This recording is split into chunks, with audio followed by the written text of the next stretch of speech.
ꯃꯌꯥꯝꯕꯨ ꯊꯣꯏꯕꯤ ꯀꯩꯁꯥꯝꯅ ꯇꯔꯥꯝꯅ ꯑꯣꯛꯆꯕꯒ ꯂꯣꯏꯅꯅ ꯈꯨꯔꯨꯝꯖꯔꯤ꯫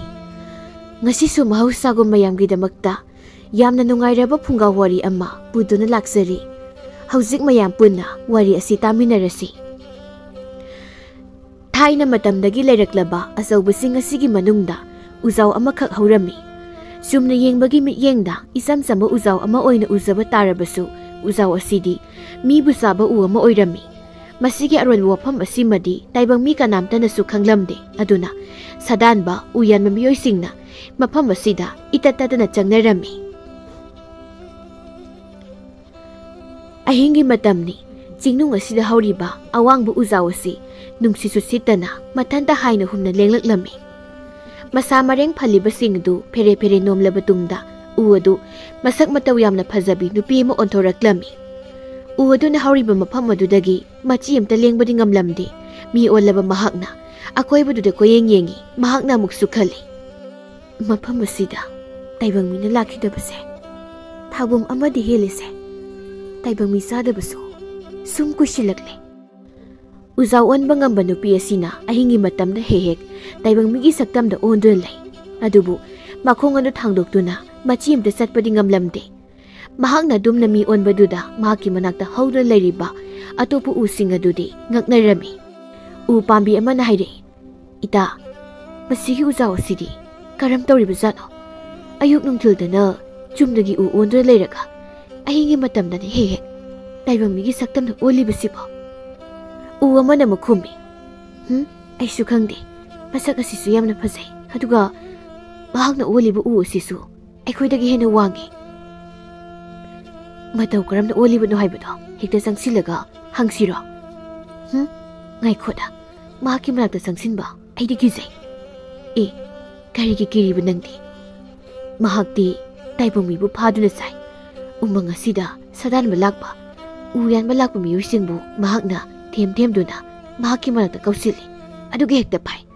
ꯇꯥꯏꯕꯪ ꯃꯤ ꯑꯗꯨꯕꯨ ꯐꯥꯗꯨꯅ ꯎ ꯃꯅꯨꯡ ꯑꯁꯤꯗ ꯍꯦꯛꯇ ꯄꯨꯁꯤꯟꯈꯤ꯫ ꯑꯗꯨꯅꯅꯤ ꯑꯩꯅ ꯀꯤꯖꯔꯤꯕꯁꯦ꯫ ꯃꯍꯥꯛꯅ ꯇꯥꯏꯕꯪ ꯃꯤꯕꯨ ꯐꯥꯗꯨꯅ ꯆꯥꯏ ꯍꯥꯏꯕꯗꯤ ꯑꯩꯁꯨ ꯈꯪꯉꯤꯗ, ꯑꯗꯨꯕꯨ ꯑꯩꯈꯣꯏꯗꯤ ꯎꯃꯪꯁꯤꯗ ꯍꯧꯕ ꯎꯅꯤ꯫ ꯃꯍꯥꯛꯀ ꯄꯨꯟꯅ ꯍꯧꯃꯤꯟꯅꯔꯤꯕ ꯑꯩꯈꯣꯏꯗꯗꯤ ꯃꯍꯥꯛꯅ ꯀꯔꯤꯁꯨ ꯇꯧꯔꯣꯏꯗ, ꯀꯤꯔꯨꯅꯨ꯫ ꯐꯔꯦ, ꯑꯗꯨꯗꯤ ꯑꯩꯈꯣꯏꯅꯤꯅ ꯍꯦꯛꯇ ꯀꯧꯔꯒ ꯍꯪꯉꯁꯤ꯫ ꯎ ꯄꯥꯝꯕꯤ ꯑꯃꯅ ꯇꯥꯏꯕꯪ ꯃꯤ ꯑꯣꯟꯗꯨꯅ ꯂꯩꯔꯤꯕ ꯎꯗꯨꯗ ꯀꯧꯔꯛꯏ,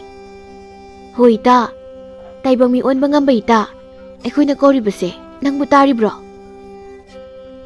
ꯅꯨꯄꯤꯗꯨꯅ ꯈꯨꯝꯃꯤ, ꯇꯥꯏꯌꯦ, ꯀꯔꯤ ꯍꯥꯏꯒꯦ ꯍꯥꯏꯕꯅꯣ? ꯏꯇꯥ, ꯅꯪꯒ ꯋꯥꯔꯤ ꯑꯃ ꯁꯨꯝ ꯁꯥꯟꯅꯒꯦ ꯍꯥꯏꯅ ꯇꯧꯕꯅꯤ꯫ ꯀꯔꯤ ꯋꯥꯅꯣ? ꯍꯦꯛꯇ ꯍꯥꯏꯌꯨ ꯁꯥꯁꯤ, ꯀꯩꯗꯧꯒꯦ? ꯏꯇꯥ, ꯅꯪꯗꯤ ꯑꯌꯨꯛ ꯅꯨꯡꯊꯤꯜꯒꯤ ꯃꯇꯝꯗꯅ ꯎ ꯑꯃ ꯑꯣꯟꯗꯨꯅ ꯂꯩ꯫ ꯎ ꯑꯣꯜꯂꯤꯉꯩ ꯃꯇꯝ ꯑꯗꯨꯗꯅ ꯇꯥꯏꯕꯪ ꯃꯤꯅ ꯂꯥꯛꯄꯁꯦ ꯍꯦꯛꯇ ꯐꯥꯏ꯫ ꯑꯗꯨꯒ ꯅꯨꯃꯤꯗꯥꯡꯒꯤ ꯃꯇꯝꯗꯅ ꯎ ꯅꯪꯅ ꯇꯥꯏꯕꯪ ꯃꯤ ꯑꯃꯒꯤ ꯁꯛꯇꯝꯗ ꯍꯦꯛꯇ ꯑꯣꯟꯊꯣꯛꯈꯤ꯫ ꯃꯁꯤꯕꯨ ꯀꯔꯝ ꯇꯧꯔꯤꯕꯅꯣ? ꯅꯍꯥꯛꯀꯤ ꯀꯔꯝꯕ ꯃꯒꯨꯜꯅꯣ? ꯑꯃꯨꯛꯇꯁꯨ ꯑꯩꯈꯣꯏꯗ ꯍꯥꯏꯕꯤꯌꯨ꯫ ꯎ ꯅꯨꯄꯤꯗꯨꯅ ꯈꯨꯝꯃꯤ, ꯏꯇꯥ, ꯅꯈꯣꯏ ꯑꯅꯤꯗꯒꯤꯗꯤ ꯑꯩꯅ ꯍꯥꯟꯅ ꯃꯐꯝ ꯑꯁꯤꯗ ꯍꯧꯗꯨꯅ ꯂꯩꯔꯛꯂꯕꯅꯤ꯫ ꯅꯈꯣꯏꯗꯤ ꯉꯔꯥꯡ ꯅꯍꯥꯟꯗ ꯃꯐꯝꯁꯤꯗ ꯍꯧꯔꯛꯄꯒꯨꯝꯕꯅꯤ꯫ ꯑꯩꯒꯤ ꯄꯨꯟꯁꯤꯒꯤ ꯋꯥꯔꯤꯗꯣ ꯅꯈꯣꯏ ꯑꯅꯤꯗꯤ ꯀꯔꯤꯁꯨ ꯈꯪꯍꯧꯔꯝꯂꯔꯣꯏ꯫ ꯅꯪꯒꯤ ꯀꯔꯝꯕ ꯄꯨꯟꯁꯤꯒꯤ ꯋꯥꯔꯤ? ꯑꯩꯈꯣꯏꯗꯁꯨ ꯋꯥꯔꯤꯗꯣ ꯂꯤꯗꯨꯅ ꯑꯃꯨꯛꯇ ꯈꯪꯍꯜꯂꯣ꯫ ꯈꯪꯍꯜꯂꯨꯗꯅ ꯀꯔꯤꯕꯨ ꯀꯥꯟꯅꯒꯗꯣꯏꯅꯣ? ꯑꯩꯒꯤ ꯋꯥꯔꯤꯁꯦ ꯅꯈꯣꯏꯅ ꯇꯥꯔꯦ ꯍꯥꯏꯕ ꯇꯥꯔꯕꯁꯨ ꯅꯈꯣꯏꯅ ꯑꯩꯒꯨꯝꯅ ꯃꯤ ꯆꯥꯕ ꯑꯃꯗꯤ ꯃꯤ ꯑꯣꯟꯕ ꯉꯝꯒꯗꯕꯁꯨ ꯅꯠꯇꯦ꯫ ꯍꯥꯏꯗ ꯍꯥꯏꯌꯨ, ꯀꯥꯟꯅꯕ ꯀꯥꯟꯅꯒꯗꯕꯒꯤ ꯅꯠꯇꯦ, ꯑꯗꯨ ꯈꯪꯅꯤꯡꯕꯒꯤ ꯋꯥꯅꯤ꯫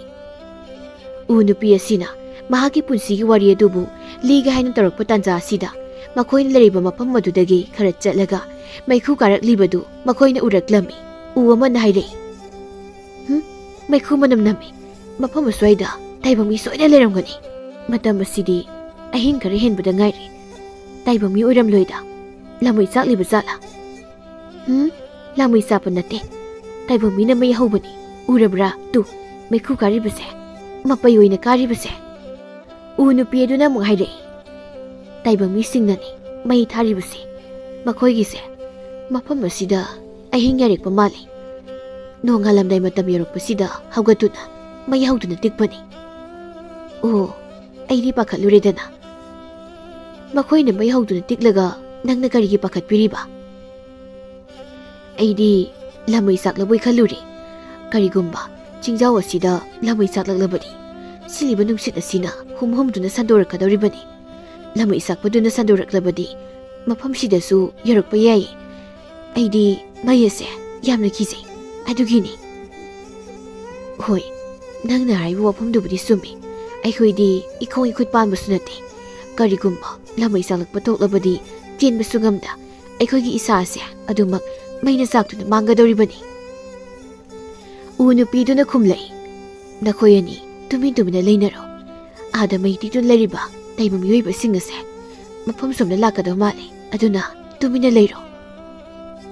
nangdi karamna makoina maigai sumna lakane haiba khangiba yaro sadan miyoi singna umangda ahing yarek paunade aduga langpai satpa natraga halakpa miyoi singnaso kuina sangthana maiga tiktu leithok paunade asida mai tiktu leriba miyoi singse uyan balak miyoi sing soidina oigani masigi maramdi mayan bahaibase pak hekta yan bayade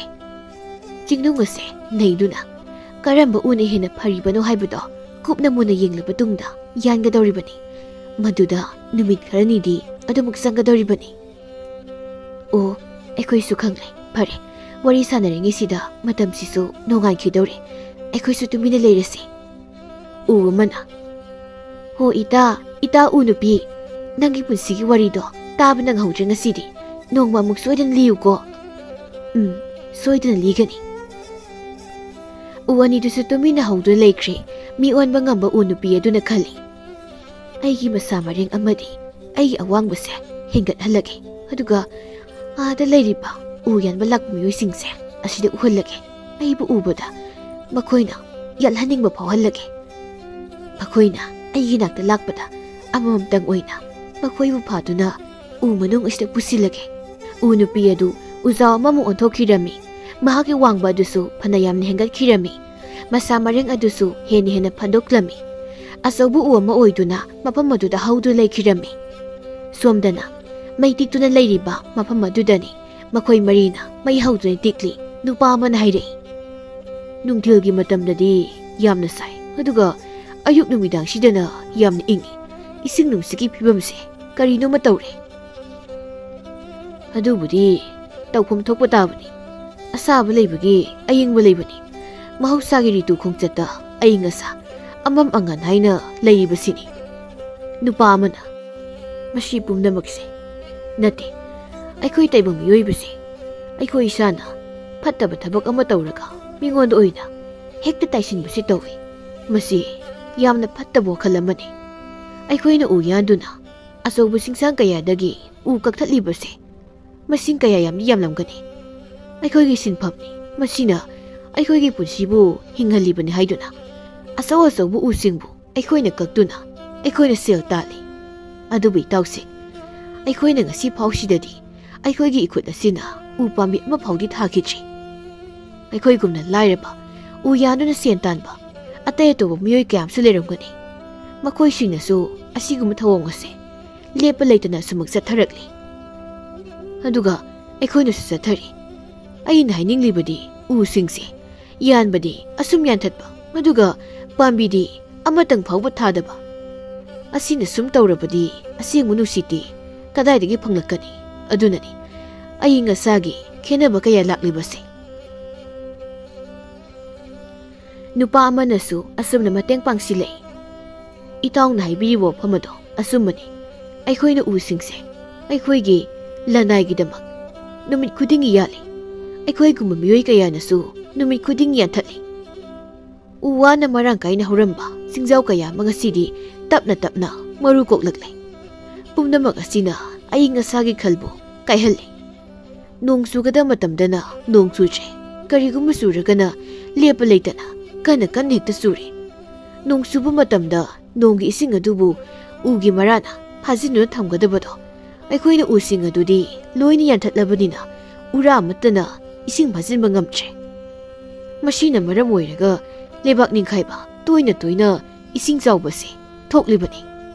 nupa amana nakhoi gi poktak to aikhoi da haibana karisu kanaroi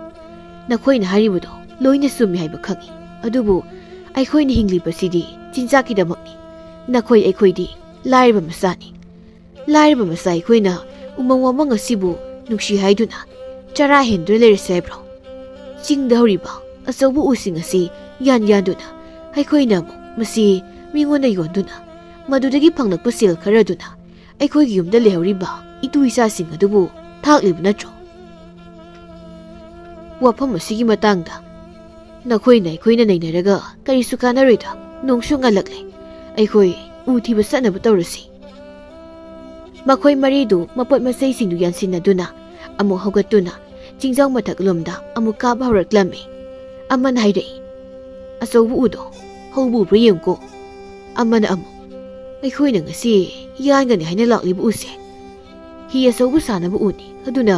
खरा चावबु उबोइना थिदुनि यानसि लेबाक निंथौ सिना अखोइदा सिनरक्पु इथौनि निंथौना उ अचौबु अमना हि अचौबु अमबु सेमदुना माकी ओइना थंबा पामी अदुना अखोइ marina उ अचौबु अमा यानबा ngamlabadi निंथौना अखोइदा मना मथुम मयाम अमसु पिरकनि हाइना निंगी मदुबुदि सोइद्रबनि अदुबु इताउसे अखोइना उमंग असि जंगदुना अचौबु उथिरक्लिबसे ngasiga thana numin humni de sujinkrese u so phangjabadi kamdawgani karigi phangdani asuk chaw singsidabu asawu u hogde haibro atopu u yanba miyoinaga hana yan thatlamlabadi haibagi wanida lakta law nami singaduna uzaw hogreng makhoi mari du pareng sana chingthak adumna kakhalaklammi nupa amana uzaw amana mayam maraktagi yamna wangna sauna haudu leribadu hek urami madubu uraduna mahak na hairei itawsi amta ngaibiko asum chingthak lomda masa mareng yamna sawbu uzaw ma wangna haudu leribase amta yengune kadom danune nang na haribasibo makhoi ahumna maikai adom ni yengma matamda asawbu uzaw amana hauraga leribdu urami hoini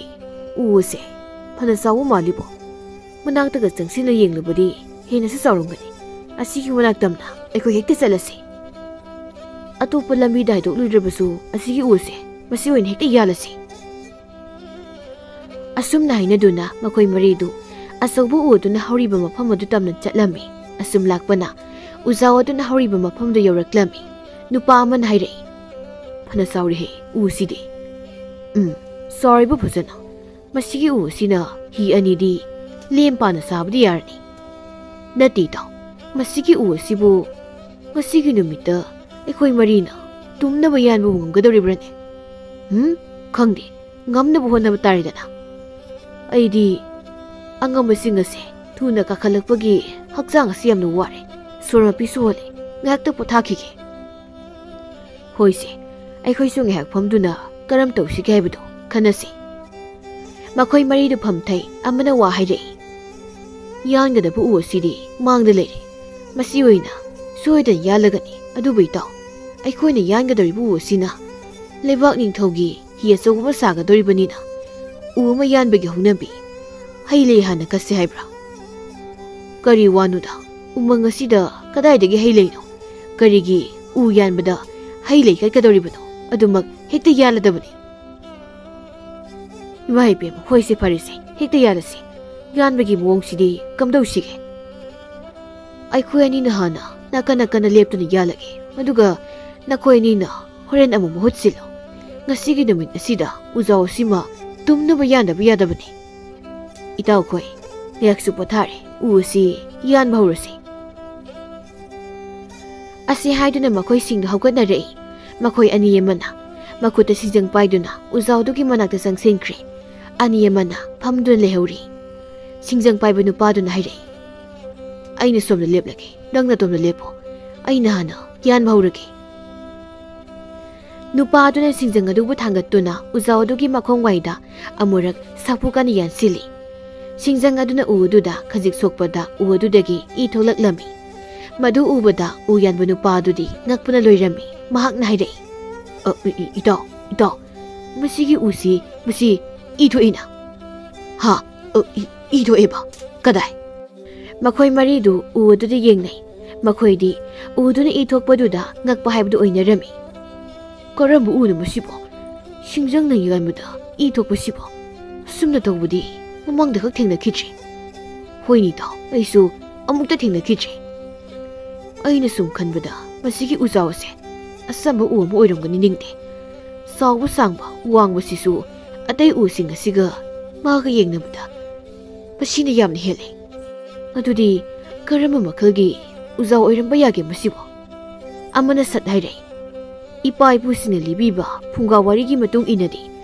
taibang migumada onkiba uzaw singse makoigi masada kulaina hek yanbaga taibang migumna I thoi hai. Adugumbaga oiraba zala. Chalo dai taibang minabu karamna u ongadorigi madudi sumnatagi warigi wani asengba oiba ya wari nate. Adudi u asina I thoklibsina kamdauba. Adudi amuka yalaga yengsi. Nupa amana singjangna u aduda amuk yansili madudadi I karisu thoklaklamde. Mahak naire sidadi I karisu thoklakidreni. Hoini thoklakidreni. Hana thoklibi ise I oiramloi. Ugi makhom oiramgani. I masu manba. Harise karisu tawdrabanina use amuk yanba horo. Matamsi thengkini. U adu yanba amuk makha satharami. Uzaw adugi thamoinungdadi taibangmigi singjang aduna ayanba khudingi chaina phaujari. Khonjaldi thokta thamoinungda mahakna laujari. Ayo ayo ima aibu yanmigano ayo. Nakoina aigi isada singjangni yanbagi chaina do ai khangba ngamde. Nakoina yalibado aigi ikhongdani aibu yanbado amukta lepiyo. Aibu yanmigano amukta lepiyo. Nakoi amukta lepiyo. Uyan mamiyoy singi thamoida tharuba singjang adugi chainadi makoina khangba natte. Marol thoktabu uzaw singdana ana chainado khangmani. Taibangmi onba ngamba uzaw asina khalli. Ayuk nungthilgi matamdadi ai mi onba ngamde. Nakoina aigi hakjangda sapu kana yanbagi. Nakoi loida aina hatkani. Numitsin takisano. Aina hadibasini. Numitsin takisano. Nakoi bumba aina hatkani. Amaromda uzaw asina taibangmi amabu phaduna u manungda pusingkiba ngammi adubu makoi pulapna laikiba asina phaba ngamdabani mahakna numina taba matam phauba ngaiduna laikirami. Nupa amana hairei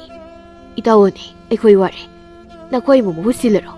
uzaw ase yala yalaga suksang changdabra karino mu tawri aduni ni do aikhoi anina yalibudi ngai adubu masidi suklang lengde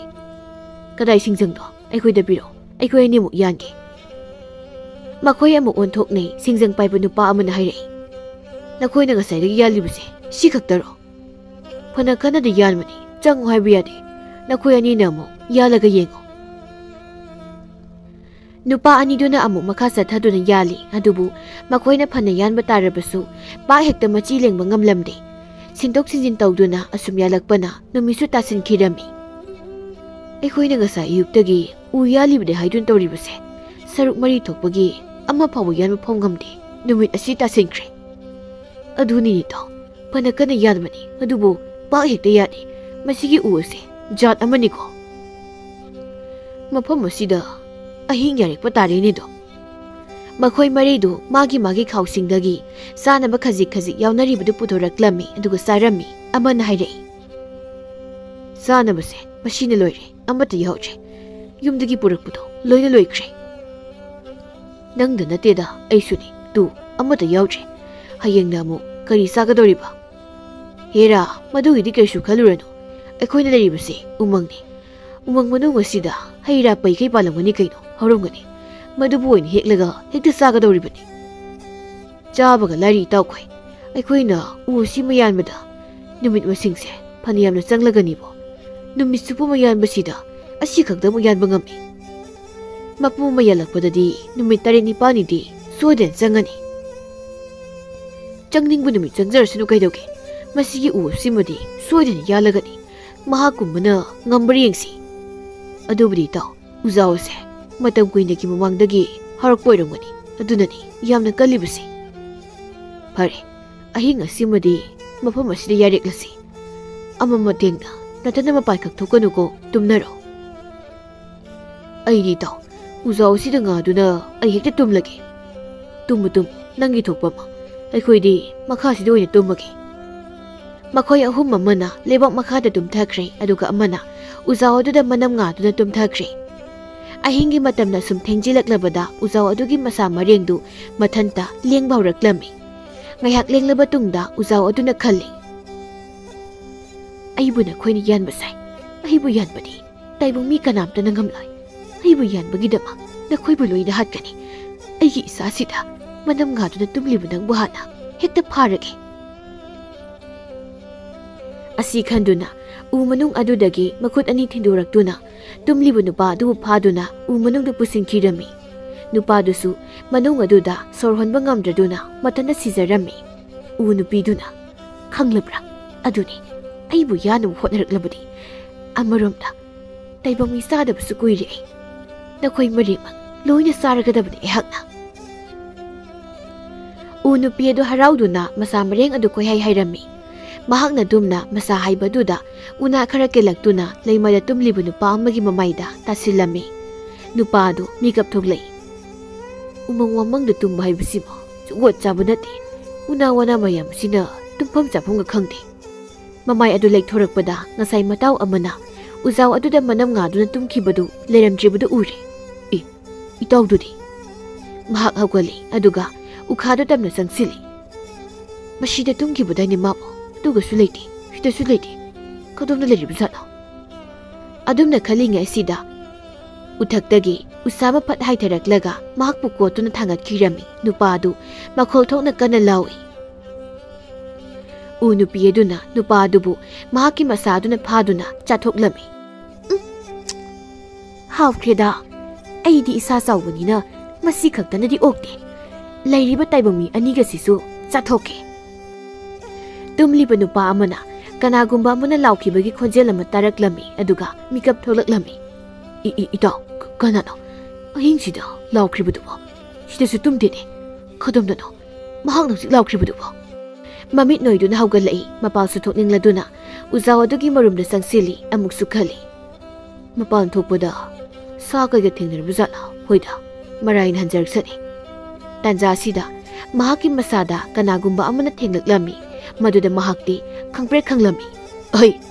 ꯀꯅꯥꯅꯣ ꯇꯨꯡ ꯑꯣꯟꯊꯣꯛꯇꯨꯅ ꯌꯦꯡꯉꯤ ꯎꯖꯥꯎ ꯑꯗꯨꯒꯤ ꯃꯅꯨꯡꯗꯒꯤ ꯇꯥꯏꯕꯪ ꯃꯤꯒꯤ ꯃꯈꯨꯠ ꯑꯅꯤꯅ ꯊꯤꯟꯗꯣꯛꯇꯨꯅ ꯂꯩꯔꯝꯂꯤꯕꯗꯨ ꯃꯍꯥꯛꯅ ꯎꯔꯝꯃꯤ ꯃꯗꯨꯕꯨ ꯎꯕꯗ ꯃꯍꯥꯛꯇꯤ ꯀꯤꯕꯅ ꯂꯣꯏꯈ꯭ꯔꯦ ꯀꯔꯝ ꯇꯧꯔꯤꯕꯅꯣ ꯃꯁꯤꯗꯤ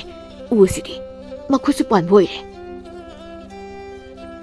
ꯍꯦꯛ ꯆꯦꯟꯊꯣꯛꯈꯤꯒꯦ ꯇꯧꯕꯒ ꯎ ꯅꯨꯄꯤ ꯑꯗꯨꯅ ꯃꯍꯥꯛꯄꯨ ꯊꯨꯅ ꯐꯥꯔꯝꯃꯤ ꯑꯗꯨꯒ ꯅꯨꯄꯥꯗꯨꯕꯨ ꯃꯍꯥꯛꯀꯤ ꯎ ꯃꯅꯨꯡ ꯑꯗꯨꯗ ꯆꯤꯡꯁꯤꯟꯈꯤꯔꯝꯃꯤ ꯅꯨꯄꯥꯗꯨꯁꯨ ꯈꯨꯗꯛ ꯑꯗꯨꯗ ꯑꯗꯨꯃꯛ ꯁꯤꯔꯝꯃꯤ ꯎ ꯅꯨꯄꯤ ꯑꯗꯨꯅ ꯃꯕꯨꯛꯅꯤꯡꯗ ꯈꯜꯂꯤ ꯍꯧꯖꯤꯛꯇꯤ ꯃꯤ ꯑꯃꯈꯛꯇ ꯉꯥꯏꯔꯦ ꯅꯪꯕꯨꯁꯨ ꯆꯥꯔꯒꯦꯀꯣ ꯃꯐꯝ ꯑꯗꯨꯗ ꯍꯧꯕ ꯎ ꯑꯇꯩꯁꯤꯡꯗꯨꯅ ꯍꯥꯏꯅꯩ ꯃꯁꯤꯒꯤ ꯇꯥꯏꯕꯪ ꯃꯤ ꯆꯥꯕ ꯇꯥꯏꯕꯪ ꯃꯤ ꯑꯣꯟꯕ ꯉꯝꯕ ꯎꯁꯦ ꯃꯇꯥ ꯑꯃꯅꯤꯀꯣ ꯇꯥꯏꯕꯪ ꯃꯤꯁꯤꯡ ꯑꯁꯤꯕꯨ ꯍꯦꯛꯇ ꯐꯥꯗꯨꯅ ꯆꯥꯏ ꯍꯥꯏꯋꯥꯅꯤ ꯑꯗꯨꯅ ꯑꯣꯏꯕ ꯇꯥꯏ ꯃꯍꯥꯛꯅ ꯑꯩꯈꯣꯏ ꯃꯌꯥꯝ ꯁꯤꯗꯒꯤ ꯆꯥꯎꯕ ꯁꯥꯡꯕ ꯍꯦꯜꯂꯤꯕꯁꯦ ꯑꯩꯗꯤ ꯃꯁꯦ ꯀꯤꯕꯨ ꯀꯤꯖꯔꯦꯗ ꯎ ꯌꯥꯟꯕ ꯂꯥꯛꯄ ꯃꯤꯑꯣꯏꯁꯤꯡ ꯑꯁꯤꯕꯨ ꯂꯧꯅꯝ ꯇꯧꯗꯨꯅ ꯍꯦꯛꯇ ꯐꯥꯏ ꯍꯥꯏꯋꯥꯅꯤ ꯀꯤꯔꯨꯅꯨꯗ ꯑꯃꯔꯣꯝꯗ ꯃꯍꯥꯛ ꯂꯩꯕꯁꯦ ꯑꯩꯈꯣꯏꯗꯗꯤ ꯀꯥꯟꯅꯔꯤꯕꯅꯤ ꯑꯩꯈꯣꯏꯕꯨ ꯌꯥꯟꯕ ꯂꯥꯛꯄ ꯃꯤꯑꯣꯏꯁꯤꯡꯕꯨ ꯃꯍꯥꯛꯅ ꯆꯥꯊꯣꯛꯂꯕꯅꯤꯅ ꯑꯩꯈꯣꯏꯕꯨ ꯀꯅꯥꯝꯇꯅ ꯌꯥꯟꯕ ꯉꯝꯃꯔꯣꯏ ꯉꯝꯈꯤꯗ꯭ꯔꯅꯦ ꯎ ꯅꯨꯄꯤ ꯑꯗꯨ ꯃꯁꯛ ꯃꯇꯧ ꯐꯖꯕꯤ ꯅꯨꯄꯤ ꯑꯃꯒꯤ ꯁꯛꯇꯝꯗ ꯑꯣꯟꯗꯨꯅ ꯂꯩꯈ꯭ꯔꯦ ꯑꯗꯨꯒ ꯍꯦꯛꯅ ꯀꯞꯂꯝꯃꯤ ꯃꯍꯥꯛꯅ ꯀꯞꯄꯒꯤ ꯃꯈꯣꯜ ꯑꯗꯨꯅ ꯇꯨꯝꯂꯤꯕ ꯅꯨꯄꯥ ꯑꯗꯨꯒꯤ ꯃꯅꯥꯀꯣꯡꯗ ꯌꯩꯔꯗꯨꯅ ꯃꯤꯀꯞ ꯊꯣꯛꯂꯛꯂꯝꯃꯤ ꯀꯅꯥꯒꯤ ꯅꯨꯄꯤꯅꯣ ꯑꯍꯤꯡ ꯑꯁꯤꯗ ꯀꯞꯂꯤꯕꯁꯤꯕꯣ ꯍꯟꯅ ꯌꯦꯡꯊꯣꯔꯛꯄ ꯃꯇꯝꯗ ꯅꯨꯄꯤ ꯑꯃꯅ ꯂꯦꯞꯂꯒ ꯀꯞꯂꯒ ꯂꯩꯔꯤꯕꯗꯨ ꯎꯔꯝꯃꯤ ꯅꯨꯄꯤꯅꯤꯅꯦ ꯑꯗꯨꯁꯨ ꯎꯃꯪꯁꯤꯗ ꯑꯗꯨꯁꯨ ꯑꯍꯤꯡꯒꯤ ꯃꯇꯝꯁꯤꯗ ꯀꯅꯥꯒꯤ ꯅꯨꯄꯤꯅꯣ ꯃꯁꯤꯕꯣ ꯃꯁꯛꯁꯨ ꯑꯣꯟꯊꯣꯛꯅ ꯐꯖꯈ꯭ꯔꯦꯗ ꯅꯨꯄꯤꯗꯨꯒꯤ ꯐꯖꯕ ꯃꯁꯛ ꯑꯗꯨꯗ ꯃꯍꯥꯛꯇꯤ ꯄꯨꯡꯉꯥꯎ ꯉꯥꯎꯈꯤꯔꯝꯃꯤ ꯄꯨꯛ ꯍꯧꯒꯠꯇꯨꯅ ꯅꯨꯄꯤꯗꯨꯒꯤ ꯃꯅꯥꯛꯇ ꯆꯪꯁꯤꯜꯂꯤ ꯑꯗꯨꯒ ꯍꯪꯉꯤ ꯅꯪꯕꯨ ꯀꯅꯥꯅꯣ ꯀꯔꯤꯒꯤꯅꯣ ꯅꯪꯅ ꯀꯞꯂꯤꯕꯕꯣ ꯅꯨꯄꯤꯗꯨꯅ ꯃꯈꯨꯠ ꯑꯗꯨ ꯊꯤꯟꯗꯣꯔꯛꯇꯨꯅ ꯅꯨꯄꯥꯗꯨꯒꯤ ꯍꯛꯆꯥꯡꯗ ꯀꯟꯅ ꯄꯥꯏꯁꯤꯟꯈꯤꯔꯝꯃꯤ ꯀꯩꯅꯣ ꯇꯧꯏꯁꯤꯕꯣ ꯑꯩꯕꯨ ꯊꯥꯗꯣꯛꯑꯣ ꯃꯈꯨꯠ ꯑꯗꯨꯅ ꯁꯨꯝ ꯆꯤꯡꯁꯤꯟꯈꯤꯔꯝꯃꯤ नुपादु कोना थंगदा उदुगी मनुंगदा संगसिनखिरमी चिंगसिनखिरमी उजाव अदुगी मनुंगदा महाकी मताव अहुमदुसु सिदु लेरिबदु महांगना उरमी इताव नखोय हुमदे लोइना सिरगा लेरमलबोय ऐसु सिबु तारब्रा नुपादुसु उ मनुंग अदुदा अदुमक सिखिरमी उ नुपीदु ताइबमीबु साबा फंगबदा यामना हराउजरमी मतम खरगी मतुंगनी असिगुम मी साबु उ असिसु असुम हौदु लेबा यादबा मरमना महाकु मांगहनखिनबगीदमक इखंग खंगौदना उमंग अदु लमै सागलक्लमी ताइबंग मयोय कनामतनदी उ असिबु यानबा ngamlaroi अदुना लमै ओइना सागलक्लिबनी लमै असिना सुम चागलकपना उजाव अदुबुसु सागलमी उजाव अदु लमैना सागदुना मसा पुंबा मैसा फौरमी मफम अदुदा महाक फिजिंग चोंगदुना लेरमी मतम असिदा महाकी लायोयख्रबा ममा मपा अनिबु निंगसिंगलै महाकी ममा मपा अनिना ताइबंगमीगी सिंगजंगी मखुत्ता थवाई थाकिबा अदुबु निंगसिंग लमैगी मैसा अदुबु खांगली चाकलिबु लमै अदुना मसा पुंबा थुंगना साखिदुना ताइबंगमी साबु उ नुपी अदु अदुमक सिखिरमी